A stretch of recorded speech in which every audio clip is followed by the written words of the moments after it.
So good day, everyone. We are going to proceed now with part three of the IT BPM engagements.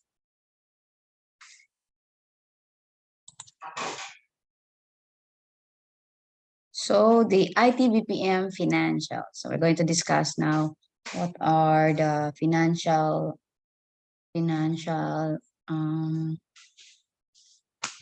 agreement between the client and the third party service provider. So the IT-BPM contract financials. Now we're going to define CAPEX and OPEX, or capital expenditure and operational expenditure. I know this term is not anymore a taboo to any one of you because if you're an ABM strand during your senior high, you already have accountancy or accounting subjects, right? And you have business finance also. If you are an ABM strands, of course, it was part of your enhancement to have business finance and accounting. And of course, you have accounting subjects. So, and if you're financial major, these terms are not unfamiliar to you. But in generally also, as business student, we're supposed to be familiar with these terms because it will take form and take part in the business transaction of the company, of a business. So what is CAPEX, or capital expenditure? These are business expense incurred to create future benefit. So a business might buy new asset like buildings, machinery, equipment, or might upgrade existing facilities so their value as an asset increases. So technically, acquisition of assets that will have a useful life beyond tax year. So these are those assets that are long-term. Anyway, we're going to discuss the difference between CAPEX and OPEX later. So how about operational expenditure? So these are those expenditures required on a daily basis of functioning of the business, like wages. And please, guys, know the differentiation between wages and salaries, okay? HR majors are very familiar with this, but if you're a financial, of course, you need to be familiar with this because maybe if you are a working student as of the moment, you may not be receiving salary, but you're receiving wages. So the utilities expense, maintenance of the business, and repairs are or take part of the operational expenditure. So operational expenditure is the money business spends in order to turn inventory into throughput. So these are those raw materials. So turn inventory to throughput. So here are the differences between a table that you can capture what is really the difference between CAPEX and OPEX. So by definition, I think we already discussed this a while ago. So this is also known as the capital expenditure is also known as capital expense or capital expenditure. The other hand, OPEX is also known as operating expense, operating expenditure, or revenue expenditure. So the accounting treatment for this is that cannot be fully deducted in the period when they were incurred. These are tangible assets that are depreciated, and intangible assets are amortized over time. So tangible assets like buildings, equipment, machinery. And then OPEX, operating expense, are fully deducted in the accounting period during which they were incurred, because these are those expenditures that are spent on a daily basis of the company. And then in output throughput accounting, these are money spent on inventory. And however, on OPEX, the money spent turning inventory into output. Okay, I believe this is just somehow a review for you. So in operation, these are for CAPEX. These are the costs incurred for acquiring fixed asset. On the other hand, OPEX associated with the operation, from the word operating expense. So operation and maintenance of the fixed asset. And then an example of a CAPEX is buying computer hardware, acquiring intellectual property like patents. So for the OPEX, salaries, benefits, maintenance, repair, rent, and among other utilities expense that the business incurred during an accounting period. So technically, those are just the simple overview on the difference between CAPEX and OPEX. And when you are engaged, if you are engaged in a contract, you're supposed to be familiar with this, because as a third party, if you are the third party service provider, you have to understand what are the necessary operating expenditure you will need, because you also need to gain something out of the business deals you have done with your client. Dapat mo ginansya biya pugta. So this your revenue minus all the expenses you have incurred, you need to profit also, because you're doing business. You're supposed to you engage into business to not only to provide the wants and needs of your customers, but also as a result of it, when you are you satisfy the needs and wants of your clients, you profit. Okay, so you have to understand this. And of course, in the capital expenditure, you need to know what necessary equipment or what necessary properties, fixed asset you need to incur, you need to purchase in order to provide quality service to your client. Because it is part of the contract that you have to provide this certain service, this certain quality. And how can you provide that if you do not have the technology or the machinery or the equipment that will help you provide that certain quality output? So as a service provider, you need to know about that. As a client also, what you need to understand is that if you choose a service provider, you also need to know whether they have the capacity to provide that certain equipment, probably machinery, probably for them, for the third party provider to provide you with the required quality service you want. So let's proceed with the next slide. So the It Bpm contract financials, the process costing. So this is technically used when there is a mass production of similar product, where the cost associated with individual units of output cannot be differentiated from each other. In other words, the cost of each product produced is assumed to be the same as the cost of every other product. So like in the definition, this is more on the mass produced product. Let's just say when you go to pen shop or probably bench or oxygen for that matter, the items they sell are actually mass-produced products. As you can see, if you want a shirt or a pants or a sandal, you can actually see that,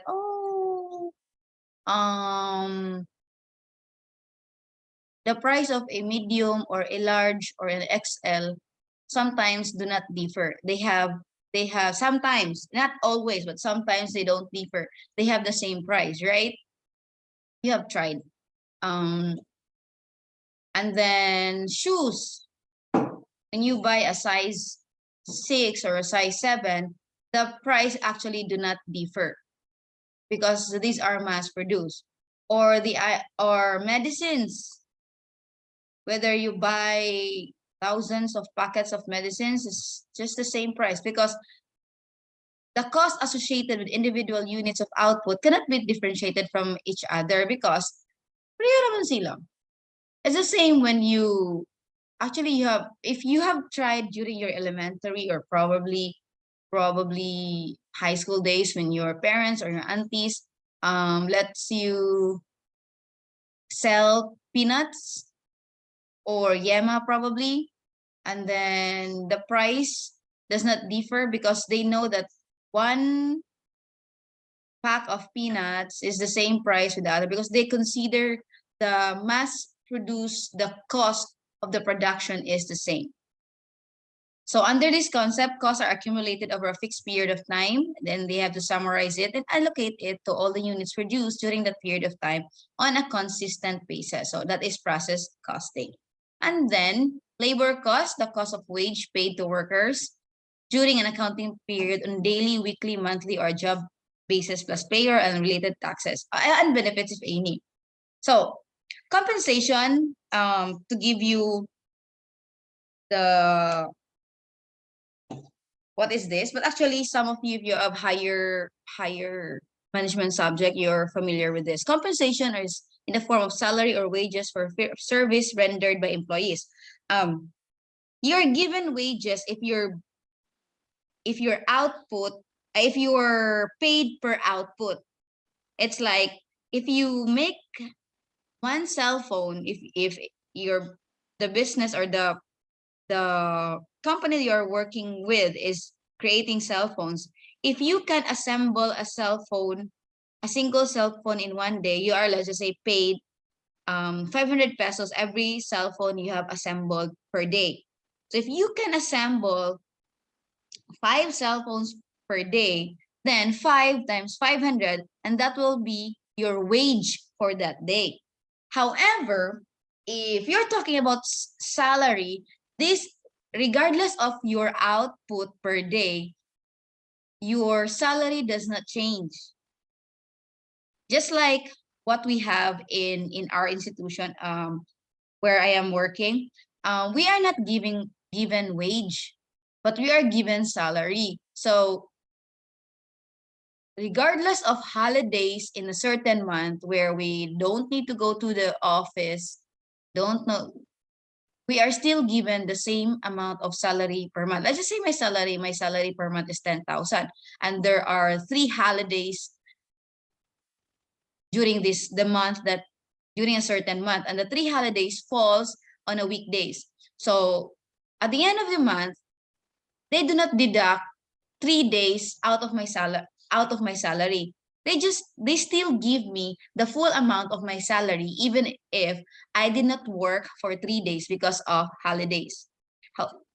If you compare that with wages, if there are 3 holidays in a certain month and you did not work for let's just say 3 days also in a month, then because you are paid per wage, then per wages, and then it is by like the example I gave you, it is output basis. You have to assemble something before you are going to be paid.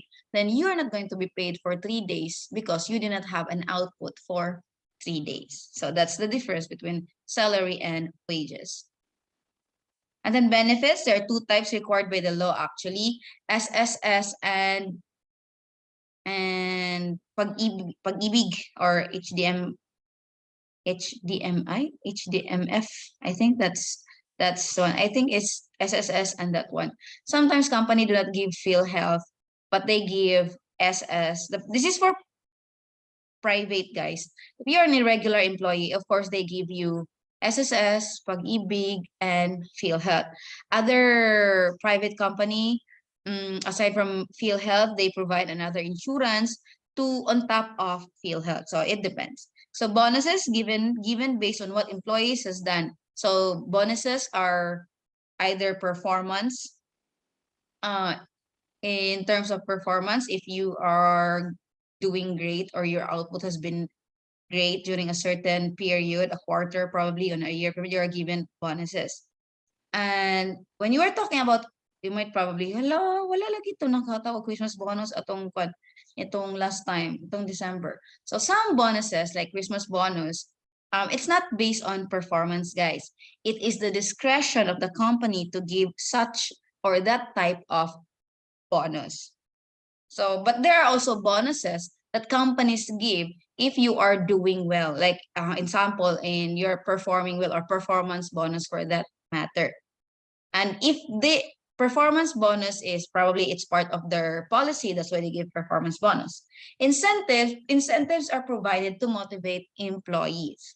So if an incentive, just like employee of the month, if you become an employee of the month or a top performer in a certain quarter, in a certain month, you're given gift certificates, you are given incentives, any form of incentives, monetary or probably a free trip to somewhere. So it helps employees to be motivated. Sorry. So the direct costs, these are expense that can be traced directly on a specific cost center or cost objective, such as labor, material, fuel, or power. So employee development or training, employee relation, this included in the direct cost. Desktop computers, communication, coordination and management, travel, presentation, meetings, and workshop, these are direct costs. And then indirect costs like infrastructure, indirect costs for network, mail, and other shared employee services, rental, depreciation, amortization. Other charges like head office original shared costs, allocation, interest costs, foreign exchange gains or losses. Those are indirect costs. So loaded costs, additional costs such as taxes, benefits, and supplies, which increase your actual employment cost. So the full burden labor cost is the full hourly cost to employ a worker for the hours she actually works, which includes wages and guys, the burden here is quote unquote because it's not actually burden per se. That's why it is quoted of the additional cost. So these are the usual requirement in an ICA contract. So the restriction, licenses, and law applicable to a product or business imposed by the government. So the Board of Investment, adherence to government regulations. So these are the external. Bureau of Internal, of course, BIR, because you have to pay your taxes. Bureau of Immigration, because these are outsourced business. So you have to understand your relationship with your client, and client are almost always a foreign client, of course, DOLE, because they are the Department of Labor and Employment. This agency protects the rights of the employees. Of course, pag-ibig, because this the mandate that you have to provide this. Philippine Economic Zone Authority, or the PEZA, I'm gonna discuss this after a few slides. SEC, or Securities and Exchange Commission, especially if you are a partner, if the business or the third party service provider is a corporation or a partnership, because you have to register that with Securities and Exchange Commission. And of course, SSS, the Social Security System. This is for the insurance of the employee. And of course, the data privacy law. As we have discussed in the previous part 1, I believe, some employees needs to sign a non-disclosure document, and as a client, you have to choose a service provider that protects your data, that protects or that understand what is secrecy on the data that you might share with them, in order for them to function well or provide quality service. So the data privacy law, they have also to undergo with that or understand that as well. So industry company regulations. So these are the internal, institutional, and operational standards, policies, and guidelines. Service provider implements own regulations. So actually, both the client and the service provider must understand what are their operational standards, policies, and guidelines. And the service provider have their own regulations as well. That's why when you are going to be employed in the future, you have to understand the policies and the regulations of the business where you are working. Not just in discussing about the BPO, but puhon, if you're going to look for a job and then you find one, you have also to understand the regulations of your company. Because I have known this from friends and among others. Yeah, and a lot of friends actually are a lot of my I have lots of friends who are working in this company.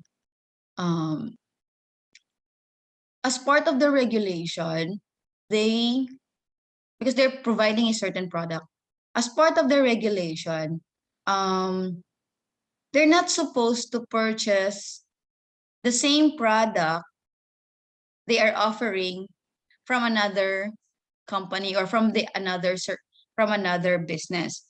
They have to somehow be loyal to their product, because once it was found out that they buy a product that is not of the same brand sa ilang ginabaligya, they are subject for termination, I think, or laid off, or suspension probably. So that is the regulation of their company. If you are an employee of that company, make sure that you understand that. It's not only them buying, but also members of their family. They are encouraged that they have to purchase their own product. And if they purchase somebody else's product, which are the same sa ilang gina-offer, there's going to be a somehow a negative consequence of it. So those are but that is the regulation. It's probably acceptable in their area. But anyways, that is just an example actually. What is happening? Here's another, as part of the religion, another I have friends who have experience working in these institutions also.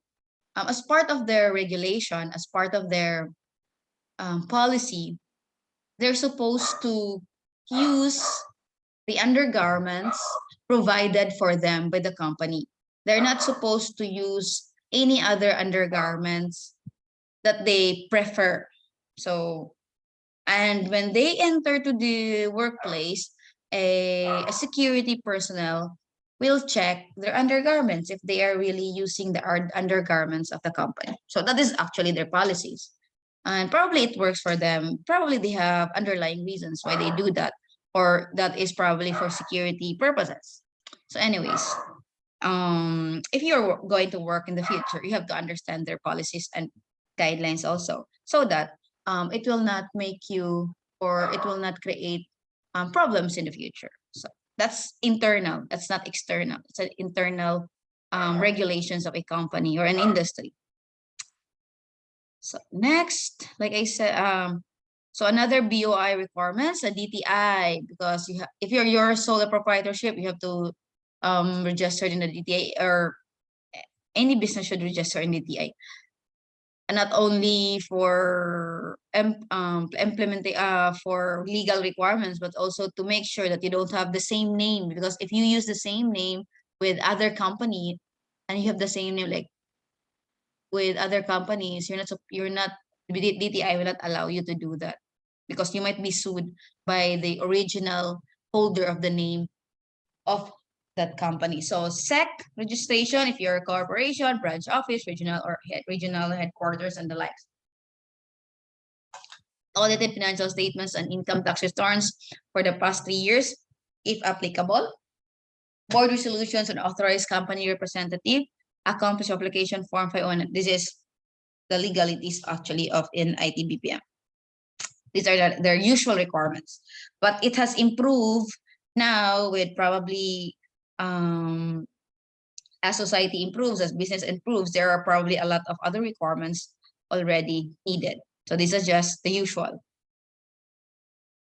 So the PEZA. Now we go to PEZA, the development of special economic zones throughout the country, and this was actually done in 1995. Special economic zones are embodied in the Special Economic Zone Act of 1995, or the Republic Act number 7916, and a law passed by the Philippine Congress. This is to promote Philippine investment, extend assistance, register grant incentives to facilitate the business operations of investors in export-oriented manufacturing and service facility inside selected areas throughout the country, proclaimed by the President of the Philippines as a PEZA, Special Economic Zone. We have one in Cebu. We already have one in Dumaguete, where Robinson, Sophie, Teletech is being raised actually. So Republic Act number 7917, an act providing for the legal framework and mechanism for the creation, operation, administration, and coordination of special economic zones in the Philippines, creating for the purpose the Philippine Economic Zone Authority, or PEZA, and for other purposes. So Section 3 of this Republic Act, this RA, the purpose, intents, and objective. Actually, you can Google this app for verification. So the purpose, intents, and objective. It is the purpose, intent, and objective of this act to establish the legal framework and mechanism for the integration, coordination, planning, and monitoring of special economic zone industrial estates, parks, export processing zones, and other economic zone.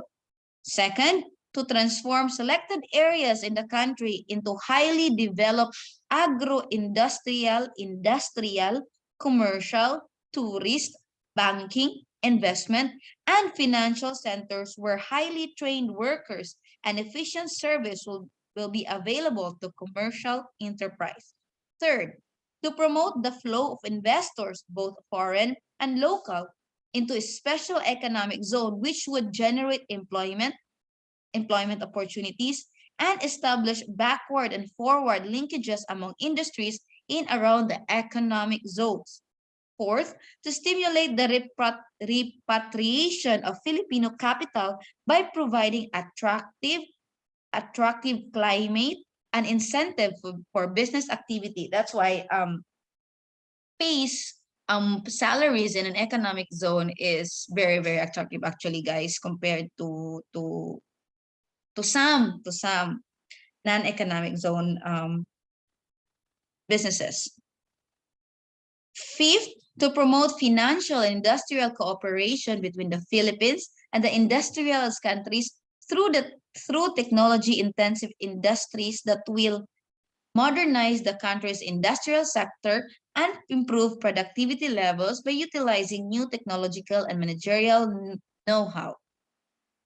Lastly, to vest the special economic zone on certain areas thereof with the status of a separate customs territory within the framework of the Constitution and the national sovereignty and territorial integrity of the Philippines. Actually, the economic zones are actually as mentioned here, a separate customs territory. It's just like did you know that Timex is assembled in one of the economic zones in Cebu?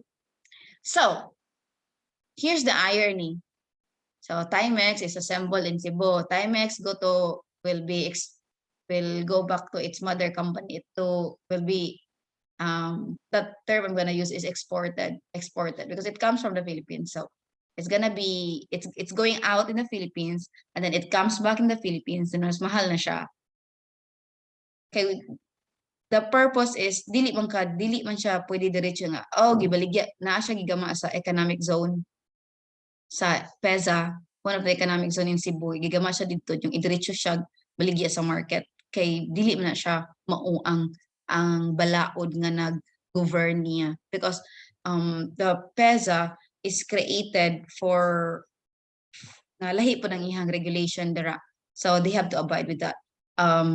Some of the Nike, I think, Nike products are assembled in Cebu. Some of small parts of cell phones, of gadgets, mga gagmay mga screw, gagmay mga chipsets and the likes are actually assembled in Cebu or assembled and made in parts of Cebu or parts of the Philippines na PEZA, and then dili pa siya pwede diretso nga pag human nilang assemble dira diretso na siya baligya sa market sa Philippines. No, di inana siya go work. So they have certain rules for that. So but PEZA is actually good for our country because it invites investors, foreign direct investment, FDI, to create businesses in our country, not just invest in like stocks and the likes, because investment in stocks, well, it helps in our country. Investment in stocks, it helps the country, but unlike when they really put up a business in our country, like in an economic zone, what's good with this is that makakreate ng employment, mas daghan ang employment. And if you read histories of BPO companies, both manufacturing and providing service, the BPO companies actually employs a lot of individuals in our country. There's been a lot of employment under the BPO industry in our country. They are one of top provider of jobs in our country. That's why the leaders of our country would go to other foreign countries to invite them to to build, to create, to invest in our country and create manufacturing firms among others. Their service probably in our country. So that's just the PEZA. These are legalized. That's why it's called special economic zone, because they have incentives. The government are giving them incentives like tax incentives, tax holidays, among others, so that ang purpose is to generate employment, because employment has been a great problem in our country, especially now. But even in times of economic downturn or every pandemic as of the moment, the BPO industry actually has continued to provide service and provide employment. They have just altered how work should be done. That's why there's work from home and the likes. It's not only the BPO industry. It's in the PEZA, in the creation of PEZA, but actually those individuals who are we call them the common term we use for them is that kasi man trabaho ay nag-online ko, nag-part-time ko online. So that's actually a form of business process outsourcing, because they do not use legal companies, or like I'm gonna give an example. They do not make use or create a contract with the likes of Qualphone or the likes of Sophie, but they directly hire someone, an individual, a group of individuals probably, to provide service for them. So diretso sila sa tao, wala sa niagi og business lain pang negosyo, diretso sila sa tao. That's why you have friends probably working online, providing service to certain companies and the likes. And that is also part of a business process being outsourced. So I think this is going to be the end of part 3. Thank you and have a good day.